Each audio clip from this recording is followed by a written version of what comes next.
So now you're in the financial industry. Yeah. Yeah. I know that's big. That's big for you, right? Yeah. So how'd you go from trucking to the financial industry?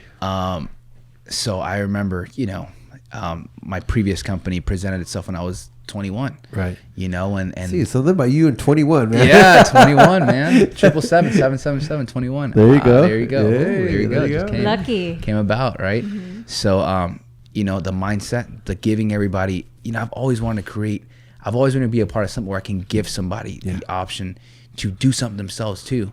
And in my trucking company, I knew that there was always a disconnect between, not so much between like a bad disconnect, but there was always like, in any job, if there's a CEO or a boss, you're always going to do just enough what the boss tells you. It's going to be eye service. Whenever boss is looking, we're going to work. Yeah. And we're always going to do just enough to get us by, but we're not going to go to that extent.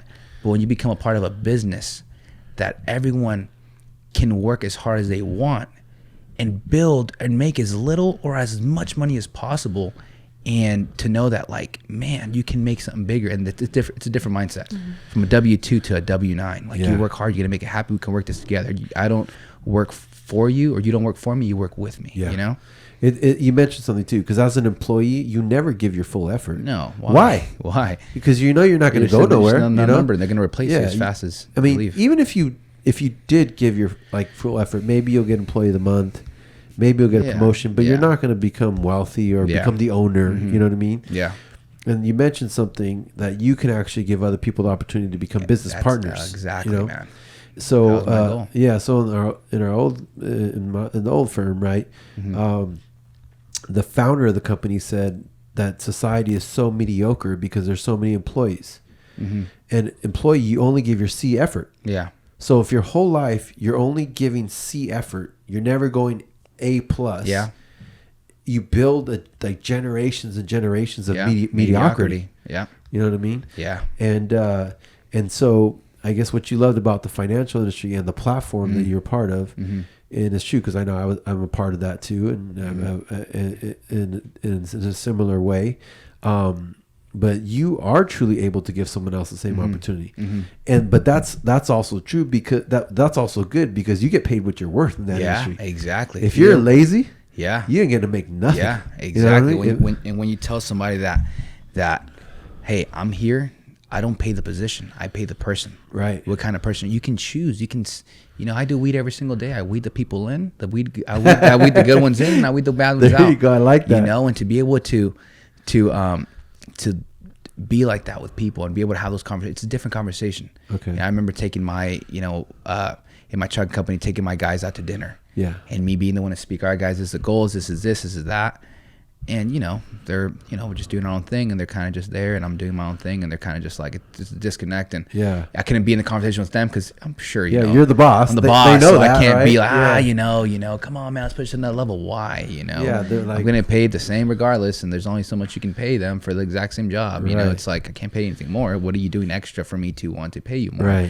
Right. And then, I want something bigger, man. I want something huge, something that's like, I can build and it's fun that I love to do. And I've always liked to dress up, man. I've always liked to have, great things and to be able to, the knowledge and understanding of something like finance, something about the biggest industry in the world. It's the highest paid industry and it's a bedrock of this country. So to be able to know that I can get in this industry, and if I get a little bit of that market share, I can be more. I can put myself in a Honda, I could put myself in a Ferrari, and which one's going to get me there? They're both going to get you there. And I could just need to get there a lot faster and get there with people that I want to get there with and build something massive and not just settle for a couple barbecues on the weekend, hang out with our kids, just grow up together, a couple football games here and there, let's play catch.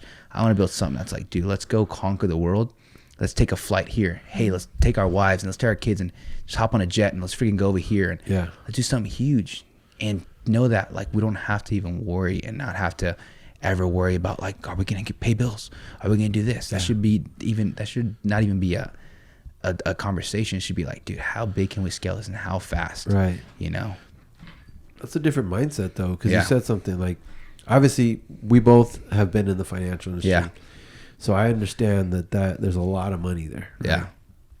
And I had a lot of money and I had almost no money, right? Yeah, yeah. But there's nothing like the feeling of not needing or not worrying about where's the next paycheck going to come from, how am I going to afford that. It's also a mindset too, because the old CEO, my CEO still, he always used to say wealth is a mindset. And I never understood for a long time, right? And I was like, what are you talking about? Like, you just think a certain way and now you're a millionaire, you know? But it is true, though. If you don't develop the millionaire mindset, you will never become a millionaire. The more you learn, the more you earn. Exactly, right? And what is that mindset? Abundance, hard work. Everything I have, I earn, you know, also having faith, higher power, you know, system, business owner versus me doing everything, leveraging other people, man. You know what I mean? Because you're never going to get there. You doing it all yourself. Duplication. You got to be in a business that's duplicatable, and that when you're not there, someone can be the exact same person you are, or even better. I hope people are better than me. Even better. Guess what? Better. I got to work less, and we can build something huge, and I don't have to always feel like I have to be there. You know, I can count on those leaders to be able to, you know, perform when needed. You know. So talk about your current company and, you know, the industry and why you chose this company and where you see yourself headed. And because I know that this is where you're at now. Like 100% financial. Why burn all the ships? Why'd you burn all the? Well, that's kind of like your history, right? But why this? Why this company? And where do you see yourself going? And all that kind of stuff. So I'm with currently partnered with Family First Life. You know, I'm direct to these companies. You know, I'm direct to, you know, 25 plus carriers, Americo, John Hancock, AIG, Mutual of Omaha, and many, many more. So I'm direct to these companies. So I'm independent. You know, so when I do business with every single one of these companies, I do business individually with them. Right. So, you know, I love it that, you know, we have, you know, simplified issue, meaning that we get paid 24 to 40 hours in submitting business. There's business that's traditionally underwritten as well. We can do that as well. And, you know, my people, we have higher contracts over here. You know, the starting contract over here is a 90%. It tops out at 145%. So be able to get my people a higher contract, get them paid faster, there's going to be way more retention there. You know, can you explain what 145% means to the people that don't know what that means? 145%. Good question right there. That is based off of annual premium. You know, so let's say off 100%, you know, you help a client redirect $250 times that by 12, which is annual premium. That's $3,000. If you're at a 100% contract, you get paid $3,000. Right. So obviously you do the math, 145, 90, whatever it is. That's what your compensation is. So you're getting paid 145% of whatever they save per year. Exactly. Wow. And 24 to 48 hours? 24 to 48 hours. It's what you're, you know, what you're getting compensated. Some other policies take a little bit different depending if it has to be fully underwritten. Meaning that they have to do medicals, parameds, send a nurse to their home to draw blood and stuff like that. But most of the time. What percentage of your policies would you say are fully underwritten versus quick issue? Advanced market sales, which are IULs, those are mostly fully underwritten. And anything over $400,000 will be fully underwritten.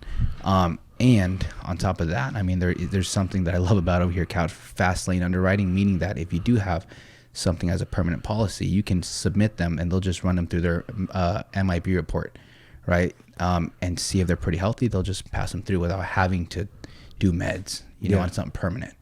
It's huge. And right now too, with the whole COVID and all going that, on, it helps a lot. And then having leads is huge. You know, I love this industry so much, and I love my previous IMO tremendously, and the leaders and everyone that has such an everlasting impact on my life. And if it wasn't for them, I wouldn't be where I'm at, right? But when you look at it, life insurance is at an all-time high right now with COVID, with Kobe Bryant passing away. Life insurance sales are at an all-time high, but when you don't have leads, how can you get in front of those clients as soon as possible? When you do have leads, you have people that are reaching out to you saying, hey, I need coverage. How fast can you get in front of those clients? You know, if sales are an all-time high, I got to position myself and have that net ready to be able to get, you know, that clientele and be able to help as much people as possible. Efficiency is everything. So when you call these people, these clients, these leads, they're pretty much ready to sit down with you. You're ready to sit down with you. Hey, I call them, hey, you know, ring. Hey, I'm sitting here. How's it going? You know, Isaac, my name's Armando Gonzalez. I'm giving you a call back in regards to the request you made on to get information on state regulated life insurance coverage. I have, for verification purposes, you put here your date of birth as, blank. Yeah. Is that correct? Yes. Awesome. And also have your address as blank. Is that correct? Awesome. Hey, again, my name's Armando Gonzalez. I'm the field underwriter here in charge of your request here. It takes around 10 to 15 minutes to go over this information with you. I'll be out in your area tomorrow and the next day. Which day works better for you? Okay. The next day or whatever. Okay, I have availabilities in the morning, evening, or afternoon. Which time works better for you at either of these times? Okay, awesome. I'll be there. And then you just book them. And these are people that are reaching out to you. You can't say the wrong thing to the right people. Right. And so you do a lot of face-to-face meetings? A lot do face-to-face. And even then, if they don't want to, due to COVID, I don't want anybody coming to my house. No problem at all. I just need to verify your identity. I'm going to show up. I can see you through my window. I'll flash you my badge. I have my badge on me. Just you can verify my identity as well. You can know you're doing business with a live, real person. And I can verify your identity to make sure you're not bedridden or you don't have anything terminally or anything, oxygen tank, anything that might. So you're social distancing. Yeah. As well? There's times where I go in there, I look at them and I'm like, hey, that is you. Awesome. How I go back to my car, we'll do the rest of the phone. Oh. Awesome. Boom. So you don't do anything on Zoom or anything like that? I've done Zoom before as well. They want to do Zoom, and a lot of older people, they're 70 years old, they don't know how to navigate Zoom. So hey, Lucille, I'll show up to your house tomorrow. And yeah, Maggie, Magnus, I'll be there tomorrow. Yeah, I think by those names you could tell they're a little older, right? Yeah, they're boomers, right? And a lot of them are just, I do stuff to the phone as well. Like I can do sales to the phone. I just confirm their identity through the phone. Awesome. Then they run their MIB anyways. Yeah. So I do it through there, and I've closed a good amount of policies through the phone. So what's MIB for all those people out there thinking it's Mexicans in black or Men in Black, right? Men in Black. Yeah. Yeah, it's their the Medical Investigation Bureau. Okay, so basically they just pull, make sure that that DMV of your medical. Yeah. So they fine you? How do you get clients? You just. So they do. FFL has basically direct contracts with certain lead companies. Okay, gotcha. And they're exclusive to FFL only. Okay. Which is Family First Life. Yeah. So they're tailored to the company. What was that? They're tailored to the company and the product. So people do online advertisement, either Facebook leads or whatever it is, or instant social media leads, and they put in their information. Obviously with Facebook, how everything is so techy and how their algorithm and everything works, they have their prescribed kind of client, and then they fill out the information, see what you qualify for. Yeah. Get a free quote to see exactly how much insurance you need, and they fill out the information. They put, I want this amount of coverage, see what I qualify for. Awesome. An agent's going to reach out to you. As soon as you buy those leads, they go straight to your email or to your CRM. You call them directly, and you're giving the information that they requested. So it's basically given to you on a platter. You just can't mess it up, man. And especially knowing your stuff. All you're going to go there. A lead doesn't matter. That's the way I look at it. All a lead is an invitation for me to go and me to be able to find out what I can help them with. Right. The thing in this company, a lot of people, they consider, at my previous IMO, what we learned was IULs and annuities, and that was, our bread and butter there. Over here, they consider that advanced market sales. Not that many people know about these products. Right. People mostly do final expense, and they do, mortgage protection, things like that. But then you can also do, obviously, the setting up an IUL the correct way, and annuities, and knowing how to ask the right questions, how to do the illustration correctly, which is what at my previous IMO we were trained and we knew how to do. So now coming over here, you're able to now get more policies and help the client a lot more than just going in there and offering them just a little term. So you're saying a little final expense. You're saying the training from the previous IMO prepared you to be light years ahead of all these other people because you already know how to do the advanced stuff. Yeah. And I believe that's why I'm doing fairly well in this company.